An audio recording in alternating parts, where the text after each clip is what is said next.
قرأ آية الكرسي دبر كل صلاة مكتوبة لم يمنعه من دخول الجنة إلا أن يموت۔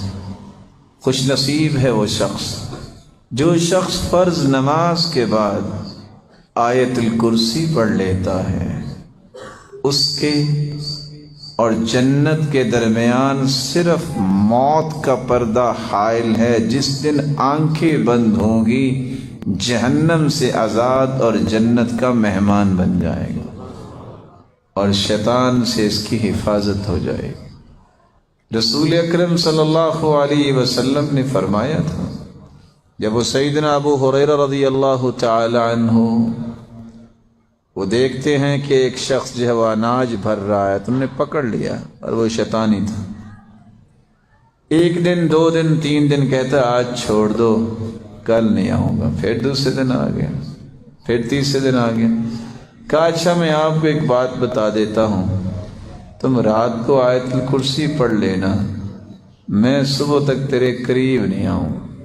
اللہ کے رسول نے فرمایا صدقک وہو کذوب، دنیا جہان کا جھوٹا ہے شیطان، لیکن یہ بات سچ بول گیا۔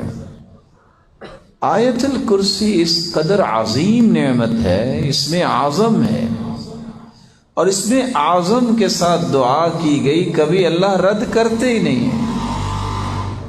اپنے بچوں کو اپنے پاس بٹھا کے صبح و شام ان سے آیت الکرسی سنو، چھوڑ دو ان باتوں کو کہ بچے پڑھ لیں گے۔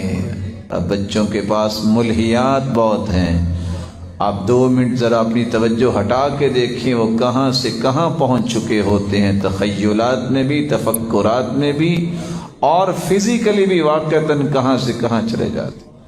ان سے محبت کیجئے، ان سے وفا کیجئے، ان کو نعمت بنائیے۔ یہ کب بنیں گے نعمت؟ جب ان کے بارے میں سوچ بنیں گی کہ اللہ دنیا میں بھی ہمارے کھلونے ہیں تو جنت میں بھی ہمارے ساتھ رکھنا انہیں۔